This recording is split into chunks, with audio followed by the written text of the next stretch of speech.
Well, hello there, and welcome back to Acadian Comics. I'm your host, James Fondren, and in this video, we're going to do what I promised, which is the Beware of the Planet of the Apes review. So, it was a four-issue run put through 20th Century Studios, aka Marvel Comics.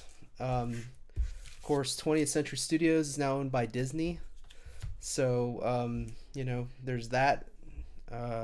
Used to be 20th Century Fox, and they originally owned and distributed Star Wars, but now it is Disney. It seems like Disney rules the roost with a lot of these IPs. So, anyway, what were my thoughts on Beware of the Planet of the Apes? Well, I liked it. So let me crack open the first issue. We're going to talk about the story. There will be spoilers, but also we're going to talk a little bit about the art. Now, full disclosure here, and I'm just going to put the other issues to the side for a minute, and we'll get into this in a minute here. But I saw this at the comic book shop. I thought, okay, I'll bite.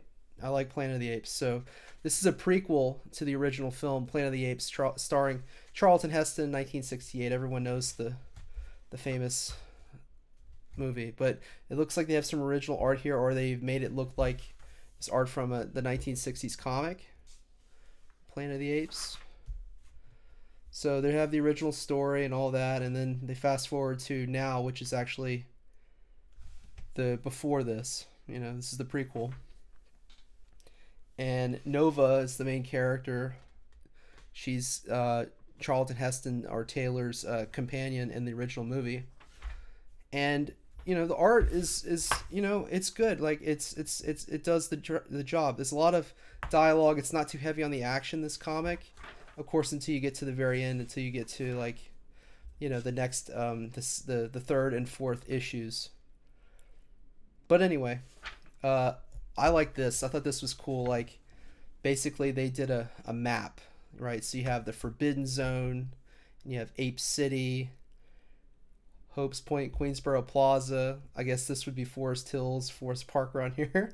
And this is like Manhattan, and this is like up in the Bronx. So anyway, that was an interesting choice for the Hominid Empire. But yeah, so you get to Ape City, right? And you kind of see what's going on with Cornelius, and of course you meet Dr. Zaius at some point. uh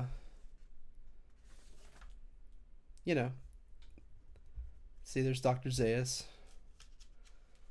And I thought it was interesting. Like, some things I didn't like, though. Okay, you could say sometimes there's good negative space, but I'll be the first one to acknowledge I can't draw at this level yet. I haven't produced my own comic yet, so please take my beginner and novice opinion with a huge grain of salt. But what is this? Like, this is just why they couldn't draw this? Like, I think I get what they were trying to do here, where it's just the two of them and their confinement, but they couldn't redraw this. Like, they couldn't fill this in. It seems kind of meh. I don't know. And then this right here is all black out here. And I don't know. It seems like maybe they had some deadline issues or what. But I don't know. Everything else is filled in. Why not do the rest? So there are little moments like that with the book, But yeah, so the first issue, they go and they leave. They take Nova, Cornelius, and them leave. And then obviously they find Yankee Stadium in the Bronx, right? And they're being watched. So that's the first issue. And then the second issue, put this to the side. This is before I started buying the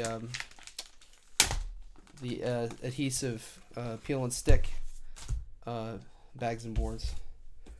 But yeah, so then the second issue, you start getting into who these people are, and what I liked is kind of the idea of the harkening back to Beneath the Planet of the Apes, which is the second movie in the saga, if you want to call it a saga, where you have these telekinetic human beings who are like irradiated, and they're worshiping the bomb, they're worshiping the bomb, and they can use telepathy and telekinesis, but mostly telepathy.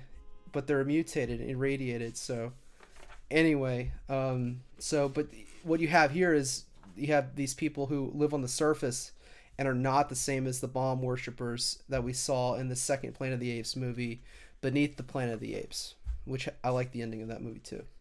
But yep, and then obviously you get the map again, but they're kind of conflicted. Well, what do we do with these apes and this human being? You know, even though Nova can't speak, they communicate with her through telepathy, and Cornelius gets shot. So, and then kind of going back to the original where they pull their masks off and they're these irradiated telepathic children of the bomb. They're the children of the bomb. So, yeah, and there's like a human settlement inside Yankee Stadium. You know, it's the story moves forward, and then they have this other empire with the gorillas, and they're you know, they've got Cornelius's nephew kidnapped, and they're beating him up. He's getting a beating. So, let's see. There's not much. I mean, I don't want to like completely ruin it, but this is not going to be like my godlike review. My godlike review by John Malin, or godlike by John Malin review rather. This was a quick, like, you know, 4 issue run, and you know, I'm not like you know, the story's pretty simple. They tell a pretty simple story, really. So here's the 3rd issue. We'll look at that real quick. Okay. This to the side.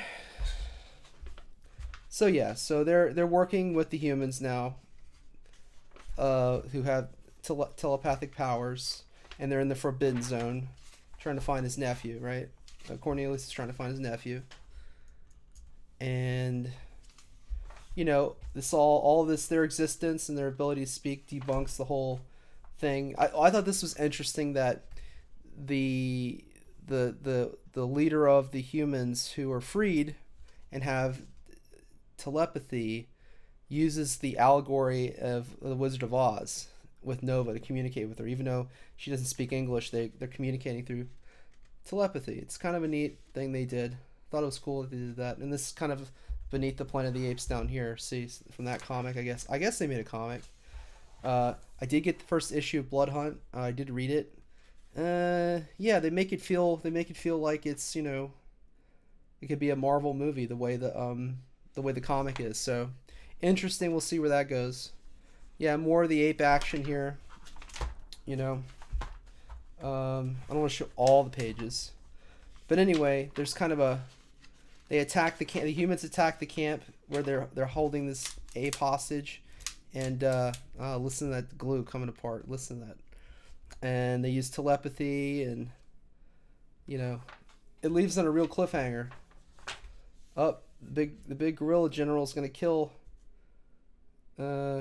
Nova, or this ape's gonna kill Nova. What happens? Well, I'll tell you what happens. Basically they escape, and you know, it goes into the next thing. But it's like, well, they could do more with the story. They could tell more about these human beings that live at Yankee Stadium. But you know, I think it's kind of a condensed, closed thing. Now, I am gonna go see Kingdom of the Planet of the Apes. That looks pretty good. The new movie coming out this year. I mean, this week actually. This week. So Battle of the Hominid Empire. See, and they have all these prisons in here, and they're locking these other apes up. The gorillas are locking up the other apes, and you know, they use telepathy to trick the apes. Oh, you got bugs on you, haha. You know, we must fight. Kind of this power to the people pose. Oh, we got to see the map again. But like, okay, here's the map. But like, you know, would have been blah, blah, blah. Let me rephrase this. You know what would have been cool is if they would have showed you in each issue, this is where they are now. Like, you're showing me a map, but like, Okay, where are they now? And I think this map was taken from the original film. They had a map of the film in the film to show, like, I think Charlton Heston's vehicle crashed like over here somewhere, like his spaceship crashed in here. So anyway, yeah, so that's it. You know, like, this is, what can I say about Beneath? I'm sorry, Beware of Planet of the Apes. It was okay. You know, I started with the beginning of the run all the way to the end, and you know, not bad, not bad. Dr. Zaius not believing what they're telling him, and then it goes straight into and then it ends with obviously the beginning of Planet of the Apes. So it ties right in. So we don't learn anything else. We don't see anything else about the humans at Yankee Stadium. We just go straight into, you see them leaving Yankee Stadium. That's it. They could have their own story. Something could be going on.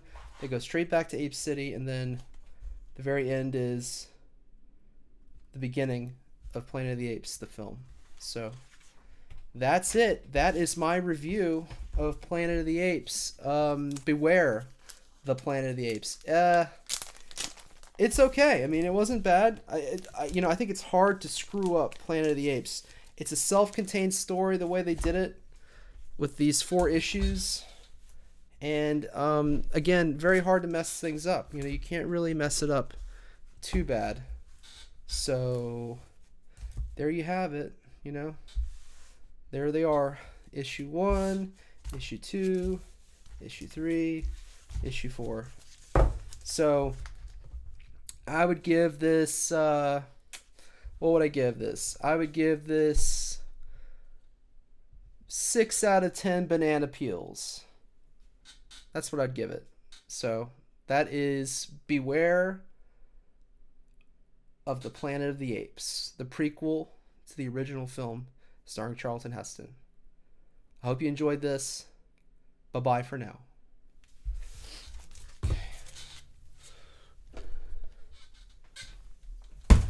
Oh no, stay over there.